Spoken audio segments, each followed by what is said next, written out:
Hi everyone, welcome back to my YouTube channel. And if this is your first time here, thank you so much for stopping by. My name is Jess and I post a lot of content on career, lifestyle and travel. In today's video, I'll be talking about your LinkedIn profile. What does your LinkedIn profile look like? LinkedIn is such a useful and powerful platform. LinkedIn is like the Google for professionals. You know how you search for stuff?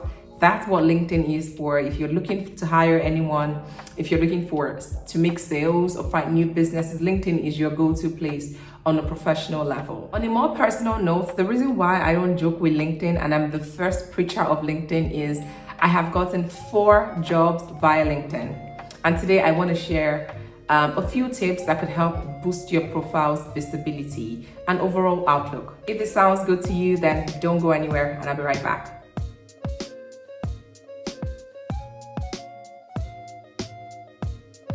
Welcome back and thanks for sticking around. So let's talk about the basics. What does your profile picture look like?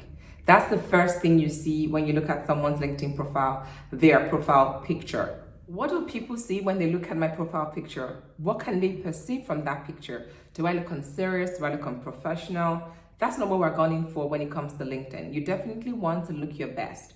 Whatever your best is, it doesn't mean you have to go into a studio to take a professional picture or anything. It just needs to look appropriate, clean, decent, and professional. You need to ditch all the random pictures you just take on your phone, your selfies, the pictures with family and friends. Maybe you attended an engagement and you look so stunning. Ditch your old pictures that are blurry, the quality is ugh.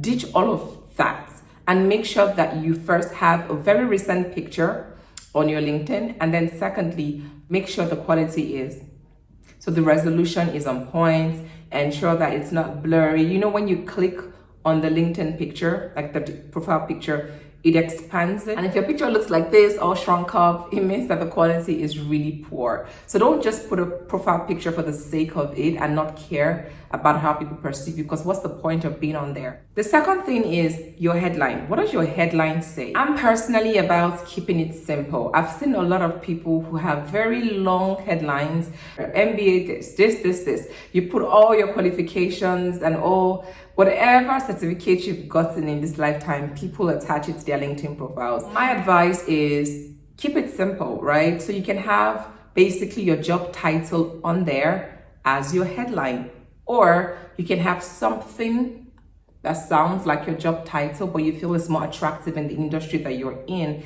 Have that on there, but let it be an actual title versus a full paragraph of God knows what. The third thing is your summary. That's the about you section. Now, this is almost the most important thing to me on LinkedIn. What does that part say? Now, I've seen a lot of people leave it blank. So I see your profile picture, I see your headline, and then you need to actually take some time to create a summary that is very reflexive of who you are and what you can do. Imagine that you're answering the question, tell me about yourself. Remember the video that I had done? If you haven't seen that video, I'm going to put the link up here or down in the description box. So please feel free to click on that link to learn how to answer the question, tell me about yourself. So pick a little bit of tips here and there to make up your summary or the about you section. Now let's move all the way down to your job experience, your work experience. Now this part is also very super critical. Some people just put anything there and just close shop. No, you need to be very specific about the titles that you have held in the past and you're currently holding in your current role or whatever it is you're doing at the moment. You need to make sure it's explicit, it is clear. The company, there's a small mistake I see a lot of people make. When you type out the company that you work with, some people don't go with the drop down. So it reflects the image or the logo and it's clickable. You just type it out there and it goes. No, you want to make sure you see the options that come out from the drop down and you click on it. That makes you very visible. So if someone clicks on that company and they check in the people section of the company, like the employees that work with that company, your name should pop up. Speaking about drop downs, when you type your title, most likely you'd see more than a couple of drop downs relating to your title. So if I put talent acquisition manager or I put talent acquisition, before I'm done writing talent acquisition, I'm going to see a lot of things come up. Talent acquisition specialist, TA this, TA that. You need to click on something that comes out from the drop down that is very reflexive of your title, whatever it is you have in your contract, whatever it is that you go by in terms of your title. Make sure that you select from the drop down because it increases your visibility on LinkedIn. So don't just write it out and not care if there's a drop down that could be more reflexive of that or something. The other bit about your experience is you want to be very clear about the year that you started working with a company, like the dates, right? I talked about this in the CV writing tips video that I made. I'm going to drop the link in the description box below or somewhere on here. So make sure to watch that video if you haven't. And still some tips on there because your LinkedIn profile is very similar to your resume, but not as in-depth. That's the difference, right? So you want to make sure that they are aligned. Let's talk about the body, the contents, the context itself about the job. What do you have on there? Do you have a list of your job duties or responsibilities? Do you have your achievements? What do you have on there? That's a very important part. So let me tell you one thing, which I think I've said in almost all my videos relating to CVs, interviews, and whatnot, is the fact that once somebody sees your job title, they can already imagine what you do. They already know what the responsibilities are. But what sets you apart from the next person is what you have done, what impact you have made to the different companies you've worked with. So my advice is to have a summary or a paragraph of what you did when it comes to impact, and not your job duties or responsibilities. A simple Google search can bring up the job description, for each role, but you need to be more specific. And I would say, don't make it too lengthy, don't make it too much, don't give out all the information that you would need to give during an interview. So make them thirst for more. So put something in there to catch their attention, and then when they catch you, when their attention is caught, then they can reach out to you to ask for an actual detailed resume or CV. So the next thing is recommendations. I would advise that you have some recommendations on your profile. How do you get recommendations? Ask for recommendations. And don't ask for recommendations from your family and friends or people you didn't even work with. Don't even ask for recommendations from your peers.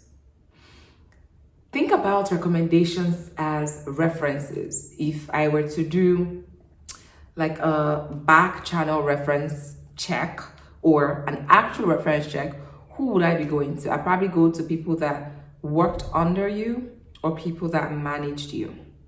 So you need to go here for people you'd usually put as your reference. That could be your managers, your past managers. Ask them for some recommendations. So it's very professional and less about you as, how they like you as a friend or how they think you're a cool colleague outside of work. It has to be about the work that you've done and how you showed up with a company when you worked there. So think about recommendations as anyone that you would say could potentially be a reference or a referee,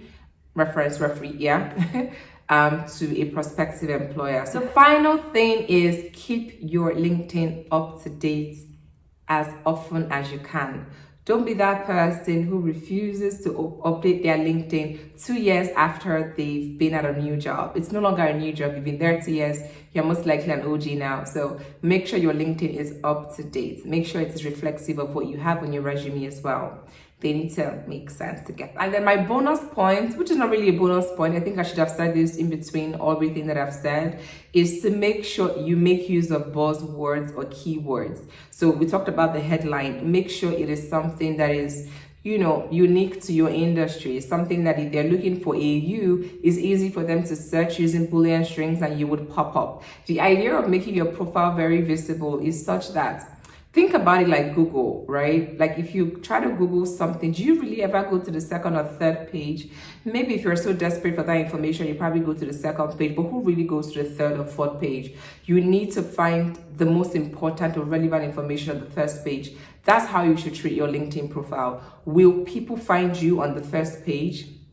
That's the question. So if you think about how recruiters source for people on LinkedIn or source for talents in general on LinkedIn, they don't always use just the job title to search. That's why we have things like Boolean strings. So they look out for buzzwords, keywords. So the idea is, or the goal is to make sure that your profile has those keywords such that when they search, you show up.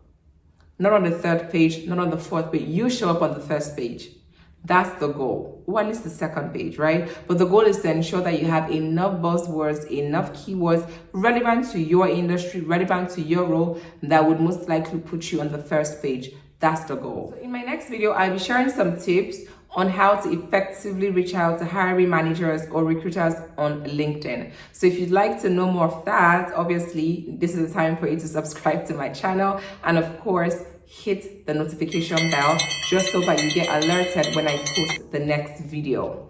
This is very crucial outside of making yourself as visible as possible. So there's the angle where you are making yourself so visible so that when you're searched for, you pop up. But there's the other angle where you don't wait to be searched. You also reach out actively or proactively if you see a job, and then boom, that could be your ticket to your next dream job. So thank you guys for watching. Thank you guys for staying with me to the very end, and I'll see you in my next video.